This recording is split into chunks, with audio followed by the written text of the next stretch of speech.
जय हिंद। दोस्तों, आज है होली, तो मेरे सभी व्यूवर्स को होली की हार्दिक शुभकामनाएं। मैं ऐसी कामना करूंगा कि ये होली आपके जीवन को रंगों से भर देगी। ये होली आपके जीवन में सुख, शांति, समृद्धि सब कुछ लेकर के आएगी। क्योंकि आज होली है तो मैंने सोचा कि इस होली के मौके पर क्यों ना आप सभी को होली स्पेशल फंड बताया जाए। लेकिन आज की इस वीडियो के अंदर में जो फंड मैं आप सभी को बताऊंगा वो होली स्पेशल क्यों है या फिर वो फंड स्पेशल क्यों है, इसको जानने के लिए आपको अपनी स्क्रीन पर कुछ डेटा देखने को मिल रहे होंगे। जब मैं इस डेटा को एक्सप्लेन करूंगा तभी आपको ये समझ में आ पाएगा कि आज जो मैं फंड आप सभी को बताया हूँ वो स्पेशल क्यों है या फिर होली स्पेशल क्यों है। तो आप यहाँ देख सकते हैं कि आपके स्क्रीन पर जो फंड दिखाई दे रहे हैं, जो स्कीम दिखाई दे रहे हैं, वो ऐसे फंड हैं जिनमें इंडिया के अंदर में सबसे ज्यादा पैसा लगाया गया है। आप यहाँ देख सकते हैं एचडीएफसी बैलेंस एडवांटेज फंड है, इसमें लगभग लगभग 90,000 करोड़ रुपए के आसपास में पैसा लगा हुआ है। पराग पारिक फ्लेक्सी कैप फंड है, इसमें देख सकते हैं 88,000 करोड़ रुपए के आसपास में पैसा लगा हुआ है। तो अगर मैं टॉप 10 की बात करूं और इसमें सिर्फ एक फंड को छोड़ दूं, HDFC mid cap opportunities fund को, तो बाकी ऐसे फंड हैं जिनका मैक्सिमम जो पैसा है ना वो या तो लार्ज कैप स्टॉक्स में लगता है या फिर डेट वगैरह में लगता है। ये सारे ही फंड इसी तरह के फंड है। तो अब यहाँ पे एक सवाल आता है कि जब लोग जानते हैं कि हमारा पैसा ज्यादा स्मॉल कैप और मिड कैप से बन सकता है, फिर भी लोगों ने सबसे ज्यादा पैसा ऐसे फंड में क्यों लगाया है जहां पर हमारा ज्यादा पैसा या तो लार्ज कैप स्टॉक्स में जाता है या फिर डेट वगैरह में जाता है। सोचने वाली बात है कि ऐसा लोगों ने क्यों किया है। तो यहाँ पे एक बात आती है दोस्तों कि स्टॉक मार्केट का एक फंडा है, एक सिंपल बात है।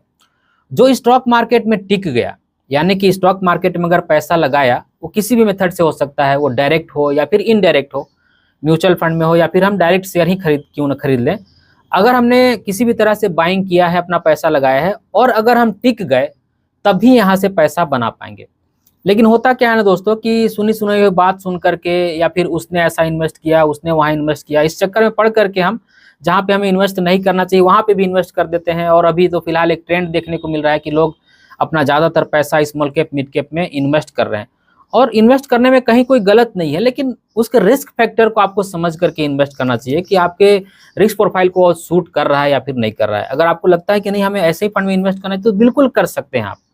लेकिन यहाँ पे होता क्या है ना दोस्तों कि हम सोच करके तो ये आते हैं कि हम लंबे समय तक इन्वेस्ट करेंगे, लेकिन जैसे हम स्टॉक मार्केट में वॉलेटिलिटी देखने को मिलता है, उतार चढ़ाव देखने को मिलता है, हम ये देखते हैं कि हमने ज़्यादा रिटर्न के चक्कर में स्मॉल कैप मिड कैप या फिर सेक्टोरल फंड में इन्वेस्ट कर दिया और अब जब स्टॉक मार्केट में गिरावट हुई तो हमारे पोर्टफोलियो में 15%, 18%, 20%, यहाँ तक कि 30% का गिरावट देखने को मिल रहा है। तो ऐसे में कहीं ना कहीं मनोबल टूटता है। ऐसा लोगों को लगने लगता है कि शायद यहाँ से और ज्यादा ना गिर जाए, इस चक्कर में भी लोग अपना पैसा यहाँ से विड्रॉल कर लेते हैं। तो एक चीज जो इन्वेस्टमेंट के दौरान हमें चाहिए होती है वो है डाउन साइड प्रोटेक्शन।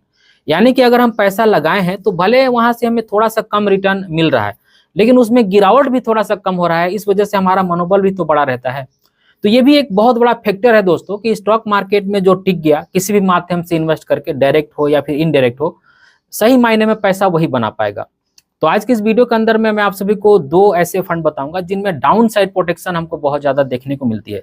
तो अगर आप ऐसे रिस्क प्रोफाइल वाले व्यक्ति हैं जो मॉडरेट रिस्क ले सकते हैं या फिर आप ज्यादा भी रिस्क क्यों नहीं ले सकते हैं, लेकिन आप ये चाहते हैं कि भाई हम जिस फंड में अपना पैसा लगाएं उसमें थोड़ा सा डाउन साइड प्रोटेक्शन हमें मिल जाए, जब स्टॉक मार्केट में गिरावट हो तो वो मतलब ज्यादा ना गिरे, हमें ज्यादा नुकसान ना देखने को मिले।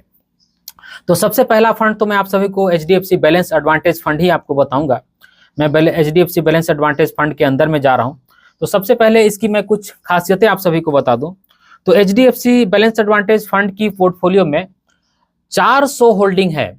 स्टॉक्स और जो डेट वगैरह होते हैं इसको मिला करके नंबर ऑफ होल्डिंग जो है वो 400 है। तो आपको एक बहुत बड़ा ब्रॉडर जो डाइवर्सिफिकेशन है वो मिल जाता है। 400 स्टॉक्स, तो सारे 400 स्टॉक्स ही नहीं है, कुछ हमारा जैसे बॉन्ड वगैरह हो गया उसमें पैसा लगा हुआ है, इक्विटी में पैसा लगा हुआ है, तो सारे मिला करके 400 जगह पर हमारा पैसा लगा होता है। तो एक बहुत बड़ा ब्रॉडर डाइवर्सिफिकेशन हमें सिर्फ एक ही फंड में मिल जाता है जो कि एचडीएफसी बैलेंस एडवांटेज फंड हमें देता है। अगर मैं यहाँ पे मैक्सिमम की बात करूँ कि ये फंड जब से लॉन्च हुआ है तब से कितना रिटर्न दिया है, तो आप यहाँ देख सकते हैं कि 12-13 साल के आसपास का हमें यहाँ पे सीएजीआर दिखाई दे रहा है, लेकिन ये फंड उससे भी बहुत पुराना है। इससे ज्यादा पीछे अगर हम जाएंगे तो हमको रेगुलर फंड का डेटा देखने को मिलेगा। तो अभी यहाँ जो आपको डेटा देखने को मिल रहा है वो डायरेक्ट फंड का देखने को मिल रहा है, जो कि लगभग 12 साल से थोड़ा सा ज्यादा का है। तो इस फंड ने जो रिटर्न दिया है वो लगभग 15% के आसपास का रिटर्न दिया है अब तक। जो हम 12-13 साल पीछे तक का रिटर्न देख रहे हैं, वहां से हमें लगभग जो CAGR मिला है वो लगभग 15% का मिला है। तो 15% का रिटर्न कहीं से कम नहीं होता है एक बैलेंस एडवांटेज फंड के लिए। वहीं पे अगर मैं 6 मंथ का रिटर्न चेक करूं, जिस दौरान स्टॉक मार्केट में सबसे ज्यादा हमें गिरावट देखने को मिली है, तो यहाँ पे आप देख सकते हैं कि लगभग 7.5% के आसपास की गिरावट है। ये गिरावट हमें 6 महीने का देखने को मिल रहा है, जो यहाँ से हमें देखने को मिल रहा है। अगर मैं इसके हाई से चेक करूं कि इसका जो हाई लेवल था वहां से कितना गिरावट है, तो अब आप देख सकते हैं, मैं एक बार फिर से चेक करता हूं, तो इसके हाई से आप देख सकते हैं लगभग आपको 8.25% के आसपास की गिरावट देखने को मिल रही है। जिसको कहा जा सकता है कि जितना स्मॉल कैप, मिड कैप या फिर लार्ज कैप में या फिर फ्लेक्सी कैप फंड में गिरावट देखने को मिली है, उससे डेफिनेटली यहाँ पे कम ही गिरावट देखने को मिली है। तो ऐसे में जो भी व्यक्ति HDFC बैलेंस एडवांटेज फंड में इन्वेस्ट किया होगा और इतना त्राहिमाम स्टॉक मार्केट में है, तो उस व्यक्ति को तो ज़्यादा फर्क नहीं पड़ा होगा कि हाँ चलो यार स्टॉक मार्केट में तो गिरावट हुआ है, लेकिन मुझे अपने पोर्टफोलियो में 7-8% का ही गिरावट देखने को मिल रहा है। जितना चलेगा उतना पर वो मतलब डरेगा, घबराएगा नहीं, उसको ऐसा नहीं लगेगा कि मेरा लगभग सारा पैसा नुकसान ही हो गया। कुछ और डिटेल आप सभी को दिखाऊं तो यहाँ पे पीयर कंपेरिजन देख सकते हैं। HDFC बैलेंस एडवांटेज फंड है, तो 2 फंड है जो HDFC बैलेंस एडवांटेज फंड से 1 साल के दौरान में थोड़ा सा बेहतर करते हुए दिख रहे हैं। लेकिन अगर मैं 3 ईयर का CAGR चेक करूं तो यहाँ पे HDFC balance advantage fund no doubt अपनी कैटेगरी में सबसे बेहतर करते हुए दिख रहा है। वहीं पे अगर लाइफ टाइम CAGR चेक करूं तो भी अपनी कैटेगरी में, यानी कि ये जो 3 फंड हमें कंपेयर में दिखाई दे रहे हैं उनसे बेहतर करते हुए दिख रहा है। अगर मैं यहाँ पे एसेट एलोकेशन की बात करूं तो इक्विटी में 64.99% यानी कि ऑलमोस्ट 65% पैसा लगा हुआ है। कॉर्पोरेट डेट में देख सकते हैं आप लगभग 18% पैसा लगा हुआ है। गवर्नमेंट सिक्योरिटी में देख सकते हैं 12% के आसपास में पैसा लगा हुआ है। कैश एंड इक्विवेलेंट में लगभग 2.5% के आसपास में पैसा लगा हुआ है, और भी थोड़ा सा कैश और इसी तरह के बॉन्ड में हमारा पैसा लगा हुआ है। तो हमारा जो पैसा है वो इक्विटी में और डेट में दोनों में मिला करके कॉम्बिनेशन में पैसा लगाया जा रहा है। तो जब स्टॉक मार्केट में गिरावट आती है तो इक्विटी में तो थोड़ा सा गिरावट होता है, लेकिन जो डेट होते हैं, जो बॉन्ड होते हैं, उनमें आप जानते हैं कि लगभग फिक्स ही रिटर्न हमें मिलता है। इसी वजह से जब स्टॉक मार्केट गिर रहा है तो बाकी के जो फंड है उनसे अगर कंपेयर किया जाए तो इसमें हमें कम गिरावट देखने को मिल रही है। तो अगर हमें डाउन साइड प्रोटेक्शन चाहिए तो हमारे लिए एक बेस्ट चॉइस हो सकता है HDFC बैलेंस एडवांटेज फंड। और अगर होल्डिंग की मैं बात करूं तो आप देख सकते हैं HDFC बैंक है, ICICI, इन्फोसिस है, रिलायंस है, स्टेट बैंक ऑफ इंडिया है, NTPC है, यानी कि लार्ज कैप स्टॉक्स में ही आपका मैक्सिमम पैसा लग रहा है। अब हम अपना दूसरा फंड भी देख लेते हैं। एक फंड तो हमने देख लिया HDFC बैलेंस एडवांटेज फंड। दूसरा फंड है ICICI Pru multi asset allocation fund. देखिए, जब हम बैलेंस एडवांटेज फंड में पैसा लगाते हैं तो हमारा पैसा इक्विटी और डेट में जाता है, लेकिन जब हम मल्टी एसेट एलोकेशन फंड में पैसा लगाते हैं तो हमारा पैसा इक्विटी में, डेट में और गोल्ड वगैरह में भी जाता है। मल्टीपल एसेट में हमारा पैसा जाता है, इसीलिए इस फंड को मल्टी एसेट फंड भी बोला जाता है। तो अगर मैं इस फंड का मैक्सिमम रिटर्न चेक करूं तो खैर ये भी फंड पुराना है, लेकिन यहाँ पे हमें जो डेटा है वो लगभग 12 साल के आसपास का ही देखने को मिल रहा है।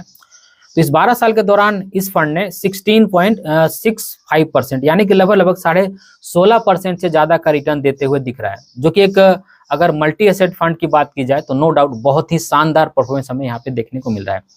वहीं पे अगर मैं 6 महीने का रिटर्न चेक करूं, जिस दौरान स्टॉक मार्केट में हमें सबसे ज्यादा गिरावट देखने को मिल रही है, तो यहाँ पे लगभग 2.25% के आसपास की गिरावट देखने को मिल रही है। लेकिन अगर मैं हाई से चेक करूं कि अपने हाई से ये कितना नीचे गिर गया है, तो मैं यहाँ हाई पे क्लिक करता हूँ और फिर से यहाँ चेक करता हूँ, तो लगभग देख सकते हैं 4% के आसपास की गिरावट हमें देखने को मिल रही है। तो यार खुद ही सोचो कि जो व्यक्ति इस फंड में इन्वेस्ट किया होगा और स्टॉक मार्केट में गिरावट हुई होगी, तो नो डाउट उसके पोर्टफोलियो में 4% का गिरावट देखने को मिल रहा होगा। तो इस 4% से उसको उतना डर घबराहट तो नहीं लग रहा होगा जितना डर घबराहट ऐसे लोगों को लग रहा होगा जिन्होंने सेक्टोरल फंड में, स्मॉल कैप, मिड कैप में ज्यादा एलोकेशन लिया है और उनको लगभग 20, 25 या फिर 30% के आसपास की गिरावट देखने को मिल रही होगी। तो नो डाउट इन दोनों को अगर कंपेयर किया जाए, जिसने ज्यादा पैसा स्मॉल कैप, मिड कैप में लगाया, सेक्टोरल फंड में लगाया, और जिसने बैलेंस एडवांटेज फंड में लगाया या फिर मल्टी एसेट एलोकेशन फंड में लगाया, उन दोनों में फर्क होगा। एक को तो उतना ज्यादा घबराहट नहीं हो रहा होगा, दूसरे को बहुत ज्यादा घबराहट हो रहा होगा। देखिए, मैं एक बार फिर से कह दूं कि मैं ऐसा आपको बिल्कुल नहीं कह रहा हूं कि स्मॉल कैप, मिड कैप में पैसा नहीं लगाना चाहिए। अगर आप लगाते हैं तो लॉन्ग टर्म में सबसे ज्यादा पैसा आपको स्मॉल कैप, मिड कैप ही बना करके दे सकता है। लेकिन एक बात आपको और ध्यान रखनी चाहिए कि जब गिरावट होती है तो small cap, mid cap, sectoral fund में ज्यादा गिरावट होती है। तो अगर आपको डाउन साइड प्रोटेक्शन चाहिए, आप अपने पैसे के प्रोटेक्शन के लिए बहुत ज्यादा चिंतित रहते हैं, तो ये 2 फंड आपके लिए बेस्ट हो सकते हैं। एक HDFC बैलेंस एडवांटेज फंड और दूसरा है ICICI Pru multi asset allocation fund. तो आज की इस वीडियो में बस इतना ही था दोस्तों। मैंने सोचा कि एक छोटी सी वीडियो के माध्यम से आप सभी को एक्सप्लेन किया जाए कि होली के स्पेशल मौके पर कौन से वो फंड है जिनमें आपको इन्वेस्ट करना चाहिए, या फिर अगर आपने इन्वेस्ट करके रखा होगा तो इस फंड की क्या खासियतें हैं। यही सारी चीजें इस वीडियो के अंदर में मैंने आप सभी को बताई है।